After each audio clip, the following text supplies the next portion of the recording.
Hello friends, नमस्कार। Welcome to our YouTube channel Gyan विद्यापीठ।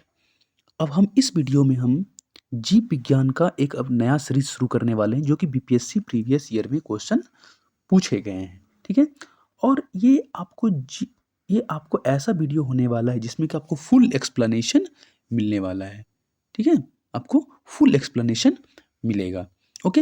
और ये प्रीवियस ईयर क्वेश्चन हम एक नया वीडियो भी बनाएंगे जिसमें कि फिजिक्स बीपीएससी के अंदर जो पूछे गए हैं क्वेश्चन फिजिक्स केमिस्ट्री बायोलॉजी से और कहाँ कहाँ से किस किस टॉपिक से कितने क्वेश्चंस पूछे गए हैं।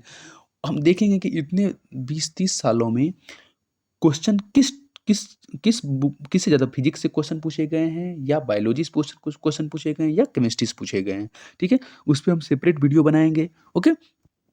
तो हम इसमें अब पहला क्वेश्चंस की बात करेंगे हम लोग। पहला क्वेश्चन जो है इसमें पहला क्वेश्चन है कि पुस्तक द ओरिजिन ऑफ स्पीसीज के लेखक कौन है। इसमें पहला क्वेश्चन है पुस्तक द ओरिजिन ऑफ स्पीसीज के लेखक कौन है। ठीक है। तो इसका राइट आंसर क्या हो जाएगा? डार्विन। क्या हो जाएगा इसका राइट आंसर? डार्विन हो जाएगा। ओके।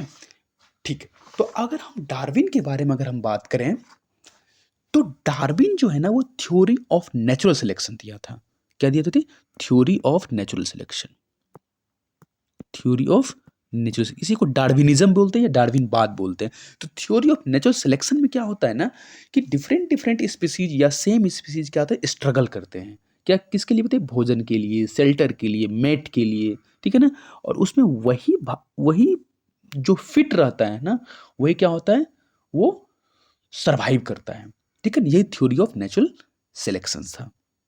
ठीक है। और इसी का बुक का नाम क्या है? Origin of species, theory of natural selection या survival for the fittest. Okay. ये हो गया आपका डार्विन के बारे में। ओके। अब हम बात कर लेते हैं कि यार इसमें एक लीनियस है। लीनियस क्या है? तो लीनियस ने एक बुक लिखा था, उसका नाम है सिस्टेमा नेचर। तो पहला पॉइंट ये समझ गए, कॉर्ल वॉल लीनियस ने सिस्टेमा नेचर नामक बुक लिखी। और लीनियस को ही फादर ऑफ टेक्सोनॉमी का, वर्गीकरण का पिता भी कहा जाता है, फादर ऑफ टेक्सोनॉमी। तो सिस्टेमा नेचर और फादर ऑफ टेक्सोनॉमी किसे? ठीक है, ये कॉर्ल वॉन लीनियस से संबंधित है। ओके। अब हम नेक्स्ट ऑप्शन की बात करेंगे, लेमार्क। लेमार्क है ना, एक बुक लिखा है, इसका नाम है फिलोसफिक जूलॉजिक। Philosophic zoologic. ठीक है, फिलोसफिक जूलॉजिक। ठीक है। तो ये बुक लिखा है कौन? लेमार्क लिखा है। कौन लिखा है? लेमार्क। और लेमार्क जो है ना कि इसका थ्योरी का जो नाम है theory of inheritance of acquired characters. Theory of inheritance of acquired characters. इसका यह मतलब होता है कि जिस ऑर्गेन को आप ज़्यादा उपयोग करेंगे उसका ज़्यादा विकास होगा, जिस ऑर्गेन को आप कम उपयोग करेंगे उसका कम विकास होगा। जैसे एग्जाम्पल है जिराफ का गर्दन का लंबा होना। क्यों? क्योंकि उसका ज़्यादा यूज करता है, ठीक है ना, अपनी टहनियों को प्राप्त करने के लिए, अपने भोजन के लिए, इसलिए उसका जिराफ का गर्दन लंबा हो गया है। ओके। अब हम बात करेंगे इसमें के मेंडल। ग्रेगर जॉन मेंडल जो है इसको फादर ऑफ जेनेटिक्स भी कहा जाता है, फादर ऑफ जेनेटिक्स कहा जाता है। ठीक है। और ये मटर के प्लांट का यूज करके, पी प्लांट का यूज करके एक्सपेरिमेंट किया था। ठीक है। तो मेंडल। ओके। ठीक है। ग्रेगर जॉन मतलब फादर ऑफ जेनेटिक्स कहा जाता है। ठीक है। और ये पी प्लांट का यूज करके, ठीक है ना, ये जेनेटिक्स का स्टडी किया था। ओके। ठीक है। अब हम नेक्स्ट क्वेश्चंस की बात करेंगे। क्वेश्चन नंबर 2 कि मानव तंत्र में इंसुलिन किसका उपापचय नियंत्रित करता है। अगर हम इंसुलिन की बात करेंगे तो इंसुलिन किसका करेगा? कार्बोहाइड्रेट का करेगा। किसका करेगा?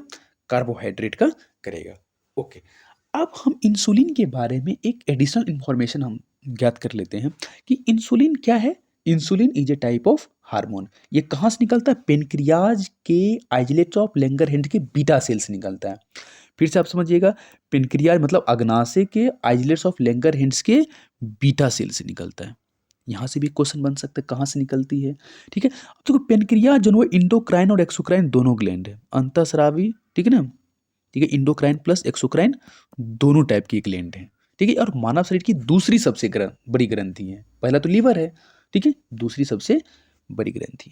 ठीक है। ये हो गया पहला इन्फॉर्म। इंसुलिन का डिस्कवरी कौन किया? तो फ्रेडरिक बेंटिक एवं चार्ल्स बेस्ट ने किया था। ठीक है। फ्रेडरिक बेंटिक एवं चार्ल्स बेस्ट ने किया था। और इसका पहला इंजेक्शन किसको दिया गया था? कनाडा के लियोनस थॉम्पसन को दिया गया था। किसको दिया गया था? लियोनेस थॉम्पसन को दिया गया था। ठीक है। तो ये तीसरा इंफॉर्मेशन। और अगर हम इंसुलिन का काम अगर पूछें तो क्या होता है, ये क्या करता है, जैसे ग्लूकोज से जो ग्लाइकोजन बनता है ना, उसको भी ये ग्लूकोज क्या है, ग्लूकोज ये टाइप ऑफ कार्बोहाइड्रेट, ठीक है, उसको ये नियंत्रित करता है। ठीक है, अब ग्लूकोज से होने वाले रोग, अब कहिए ग्लूकोज की कमी से होने वाले रोग और ये ज़्यादा, तो कहा जाता है ना, अगर शरीर के अंदर कोई चीज़ ज़्यादा निकले तब भी दिक्कत, कम निकले तब भी दिक्कत। ठीक है, तो इंसुलिन का कम सेक्रेशन होता है, अगर इंसुलिन की कमी हो जाती है तो इंसुलिन की कमी से कौन सा रोग होता है, वो डायबिटीज होता है। क्या होता है वो, डायबिटीज होता है। डायबिटीज का क्या मतलब होता है, डायबिटीज क्या होता है, अगर आपको ब्लड के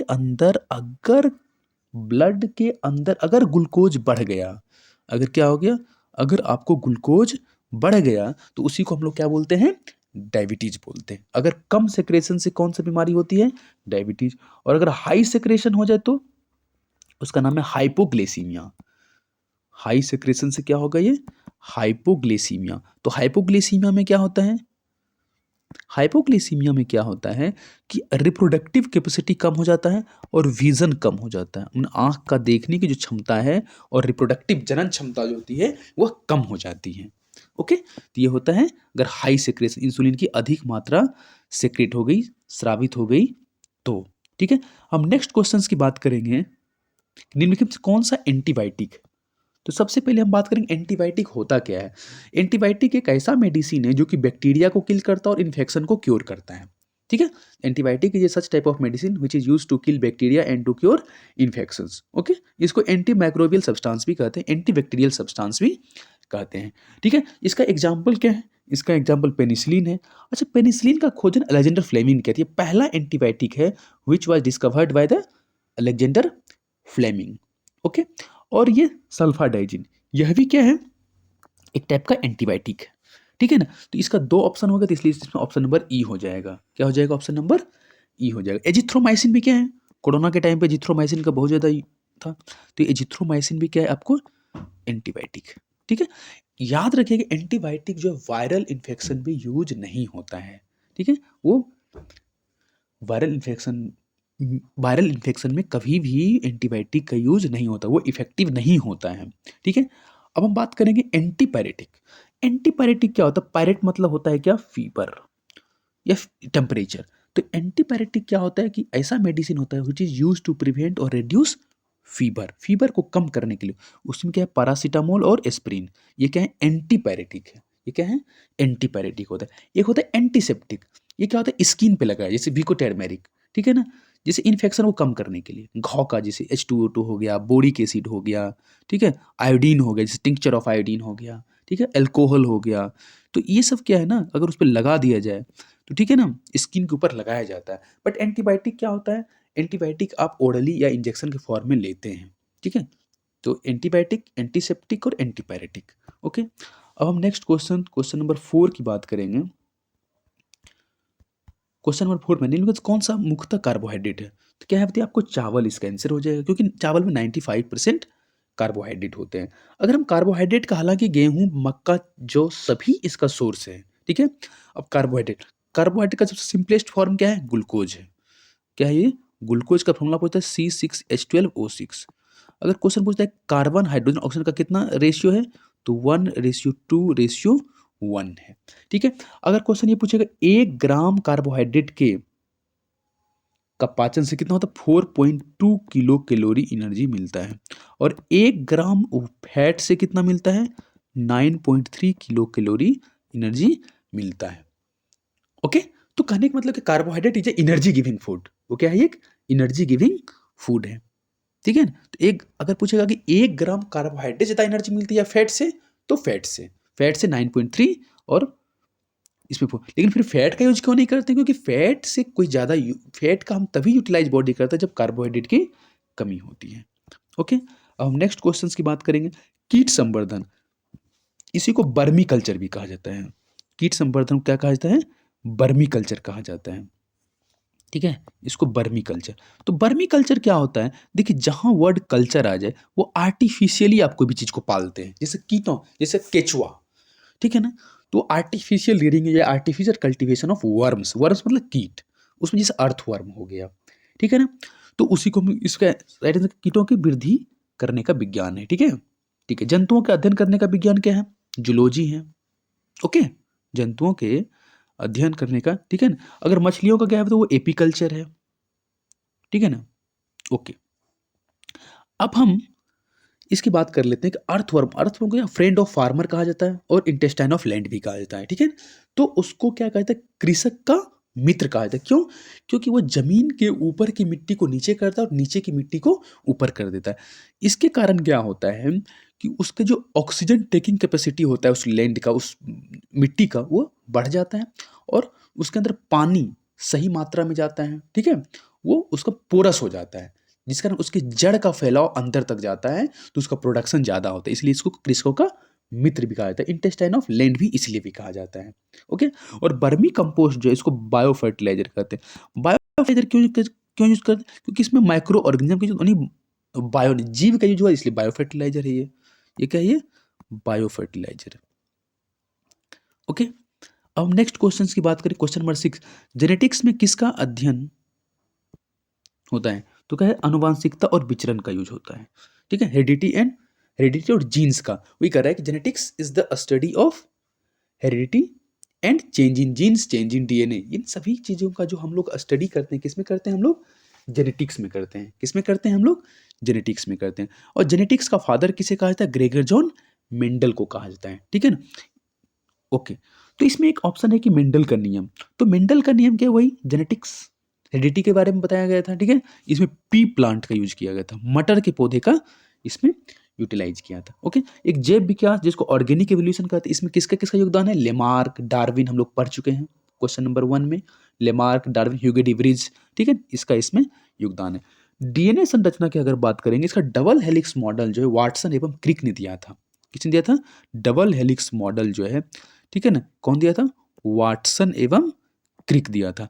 अगर बोलेंगे डीएनए का खोज कौन किया था, तो फ्रेडरिक मिस्चर ने। तो डीएनए का खोज फ्रेडरिक मिस्चर ने, डीएनए का डबल हेलिक्स मॉडल का डिस्कवरी कौन किया था? वाटसन एवं क्रिक ने। ओके, एक क्वेश्चन क्या है? जेनेटिक्स का हो गया। अब नेक्स्ट क्वेश्चंस की बात करेंगे, निम्न में से कौन सा एक सच्चा फल नहीं है? अब हम सच्चा फल नहीं, यानी कि फॉल्स फ्रूट और ट्रू फ्रूट किसको बोलेंगे? तो सबसे पहले इसका आंसर आप जान लीजिए, सेब है। ठीक है, तो सबसे पहले आपको यही याद रख लीजिए कि सच्चा फल नहीं, 3-4 एग्जाम्पल है, उसी से क्वेश्चन पूछे। सेब है, कटहल है, नाशपाती और काजू है। यानी कि एप्पल है, जैक फ्रूट है, पियर यानी नाशपाती, कैशूनट मतलब काजू। ये 4-5 एग्जाम्पल हैं जो कि फॉल्स फ्रूट का एग्जाम्पल है। अब हम ये जानने की कोशिश करेंगे कि सच्चा फल किसको बोलेंगे, ट्रू फ्रूट किसको बोलेंगे और फॉल्स फ्रूट किसको बोलेंगे। ट्रू फ्रूट किसको बोलेंगे और हम फॉल्स फ्रूट किसको बोलेंगे। ओके, तो ट्रू फ्रूट क्या होता है कि जिसमें सिर्फ और सिर्फ ओवरी भाग लेता है। जिसमें सिर्फ और सिर्फ क्या होता है बताइए? जिस फूल के बनने, जिस जिस फल के बनने, सॉरी, तो एक मिनट, फल किससे बनता है? वो ओवरी से बनता है। किससे बनता है वो? अगर वही ओवरी मैच्योर हो जाए, वही सॉरी वही ओवरी अगर राइपेंड हो जाए आफ्टर फर्टिलाइजेशन, निषेचन के बाद, तो क्या बनता है? फ्रूट बनता है। ठीक है, तो अब होता क्या है ना कि अगर जिस फ्रूट के बनने में सिर्फ और सिर्फ ओवरी का यूज हो, सिर्फ ओवरी भाग लेता हो, उसी को हम लोग क्या बोलते हैं? ट्रू फ्रूट्स बोलते हैं। ओके, और जिस फ्रूट में ओवरी के अलावा, जैसे काइलेक्स, कोरोला, थैलमस, काइलेक्स को बाह्य दलपुंज, कोरोला को दलपुंज और पुष्पासन, यानी कि जिस फ्रूट के डेवलपमेंट में ओवरी यानी अंडाशय के अलावा बाह्य दलपुंज, दलपुंज और पुष्पासन भाग लेता है, उसको हम बोलते हैं फॉल्स फ्रूट। क्या बोलते हैं? False fruit. इसका एग्जाम्पल हम लोग देख लिए, सेब देख लिए थे, जैक फ्रूट देख लिए थे, नाशपाती और काजू। ओके, ये हो गया फॉल्स फ्रूट। यानी कि ओवरी सिर्फ भाग लेगा तो ट्रू फ्रूट्स। अगर ओवरी के अलावा और भी काइलेक्स हो गया, कोरोला हो गया, थैलमस वगैरह ये भाग लेने लगे, इसको हम बोलते हैं क्या? फॉल्स फ्रूट बोलते हैं। ओके, अब हम एक क्लियर हैं कि फल के कितने टाइप होते हैं। फल के 3 टाइप होते हैं। एक होता है सिंपल फ्रूट, सरल फल। सिंपल फ्रूट का एग्जांपल इसमें क्या है? बनाना और गुआवा है, मतलब केला और गुआवा, अमरूद। ओके, और इसमें एक होता है एग्रीगेट हो, पुंज फल, स्ट्रॉबेरी और कस्टर्ड एप्पल, शरीफा और कटहल, ये क्या है? कंपोजिट फ्रूट है। ठीक है, सॉरी, एग्रीगेट फ्रूट्स है। एक होता है कंपोजिट फ्रूट्स, ठीक है ना। ठीक है ना, तो कंपोजिट फ्रूट्स में क्या होगा? सॉरी, एक एग्रीगेट फ्रूट्स में स्ट्रॉबेरी और कस्टर्ड एप्पल होगा। ठीक है, और कंपोजिट फ्रूट में जैक फ्रूट और मलबेरी यूज। ठीक है, अब हम नेक्स्ट क्वेश्चंस की बात करें। क्वेश्चन नंबर 8 कि लौंग पौधे के निम्नलिखित किस भाग से प्राप्त होते हैं? लौंग किस भाग से प्राप्त होते हैं? तो लौंग जो है वो आपको शुष्क पुष्प, इसको फ्लावर बड बोलते हैं। क्या बोलते हैं इसको? Flower bud. ये क्वेश्चन प्लांट मॉर्फोलॉजी से क्वेश्चन पूछा गया है, ठीक है ना। तो क्लोव जो है, लौंग जो है, ठीक है। अच्छा, लौंग का यूज कहाँ कहाँ करते हैं हम लोग? ठीक है ना, भोज्य पदार्थ में, ठीक है ना, भोजन के रूप में यूज करते हैं, जैसे कि दांत में अगर दर्द निवारक के रूप में यूज करते हैं, ठीक है। ये क्या है? फ्लावर है वो, क्या वो? फ्लावर बड है, ठीक है। ठीक है, हम लोग फ्लावर के बारे में एक चीज और जान लेते हैं। फ्लावर क्या है? रिप्रोडक्टिव पार्ट ऑफ प्लांट है, ठीक है, जनन अंग है प्लांट का, ठीक है ना। ओके, तो अगर हम बात करें फ्लावर का क्या है, कि फ्लावर में क्या है? वो रिप्रोडक्टिव पार्ट ऑफ प्लांट है। फ्लावर के अंदर ही एंड्रोसियम और गाइनोसियम होता है, जिसको पुमंग और जयांग कहते हैं। एंड्रोसियम मतलब पुमंग, जो कि मेल रिप्रोडक्टिव पार्ट है, ठीक है, मेल जनन अंग है। और गाइनोसियम क्या? जयांग, फीमेल रिप्रोडक्टिव पार्ट है, ठीक है ना। तो एंड्रोसियम में क्या होता है? कार्पेल होता है, स्टेमेन होता है। गाइनोसियम में क्या होता है? सॉरी, गाइनोसियम में कार्पेल होता है, उसी के अंदर ओवरी, स्टाइल, स्टिग्मा होते हैं, वर्तिका, वर्तिकाग्र, अंडाशय होते हैं, ठीक है। इसी में एक और चीज हम देख लेते हैं। लौंग तो फूल है, ठीक है, फ्लावर बड है। तो इसमें एक और क्वेश्चन पूछा जाता है कि रूट और स्टेम कौन कौन है? तो जड़, जड़ के अंदर आपको हो जाएगा गाजर, ठीक है ना, कौन आ जाएगा? गाजर, शलजम, चुकंदर, मूली। गाजर, शलजम, चुकंदर, मूली, ये क्या है? जड़ है। ये क्या है? जड़ है। ओके, अब तना, स्टेम। तो स्टेम में कौन हो जाएंगे? तो स्टेम में इजी है आपको, सबसे जो फेवरेट एग्जांपल है आपका, आलू। क्या है ये? पोटैटो ट्यूबर, पोटैटो है, आलू है। फिर होते हैं केसर, सेफ्रॉन, सेफ्रॉन, केसर, केसर भी आपका है, क्या है? स्टेम है, ठीक है ना। अगर बोले केसर और लौंग, ठीक है ना, तो केसर क्या है? आपको तना है, लौंग क्या है? फूल है, ठीक है। आपको प्याज, प्याज भी क्या है? आपको तना है। प्याज भी क्या है? ओनियन बल्ब ने, प्याज भी क्या आपको तना। अदरक, हल्दी भी क्या तना है। तो अदरक, हल्दी, प्याज, केसर, आलू, ये क्या है? स्टेम है। क्या है ये? स्टेम। अब क्वेश्चन नंबर 9 की बात करें। लौंग एक मसाला, देखते हैं लौंग, क्लोव। लौंग एक मसाला जिस पौधे किस भाग से प्राप्त होता है? तो फूल की कली, फ्लावर बड है, जस्ट देख लिए थे। तो एक बार फिर से देख लेते हैं। फ्लावर में कौन है? लौंग हो गया। जड़ में कौन हो गया? गाजर, मूली, सलजम, चुकंदर। रूट, ठीक है, जड़ कौन कौन? गाजर, मूली, सलजम, चुकंदर। और तना कौन कौन सा है? तना में क्या हो जाएगा? आलू, केसर, प्याज, हल्दी, अदरक। आलू, प्याज, अदरक, ठीक है ना, आलू, प्याज, अदरक, याद रखिएगा। ये क्या है? आपके तना है, स्टेम है। ओके, जड़ के बारे में देख लिया, गाजर, मूली, सलजम, चुकंदर, और हो गया आपको जड़ हो गया। ओके, ठीक। इसी के बारे में एक एडिशनल इंफॉर्मेशन है, किसके बारे में? लौंग के बारे में। लौंग क्या है? लौंग का जन्मस्थल इंडोनेशिया को माना जाता है। नहीं, कौन कौन सा फ्रूट्स कहाँ से हुआ? इसका यूज क्या है? फूड और पेन रिलीवर में, जैसे दांत में जो दर्द निवारक होता है। इसका साइंटिफिक नेम क्या है? साइजिजियम एक एरोमेटिकम, ठीक है, साइजिजियम और एरोमेटिकम। और किस फैमिली से है? मिट्रेसी फैमिली से है, ठीक है ना, मिट्रेसी फैमिली से लौंग है, ठीक है। अब हम लोग नेक्स्ट क्वेश्चन, लास्ट क्वेश्चन है, अदरक तना है, जड़ नहीं है। जैसे हम लोग ये बात करेंगे कि आखिर तना कहते किसको हैं। अगर आप देखिएगा ना, जैसे ये मान लीजिए प्लांट है, अगर इससे तना निकला, इससे फिर ये निकला, फिर इससे निकला, फिर इससे निकला, तो देखिए यही नोड इंटरनोड जिसमें भी होता है ना, उसको हम तना बोलते हैं। जिसमें नोड और इंटरनोड होते हैं ना, उसी को हम लोग क्या कहते हैं? तना बोलते हैं, ठीक है ना। तो वही बात है, इसलिए अदरक ये जड़ नहीं है, ये क्या है? ये तना है, क्योंकि इसमें नोड और इंटरनोड होते हैं। और अभी हम लोग देख लिए थे कि तना कौन कौन सा है। फिर से एक बार हम लोग देख लेते हैं तना कौन कौन सा है।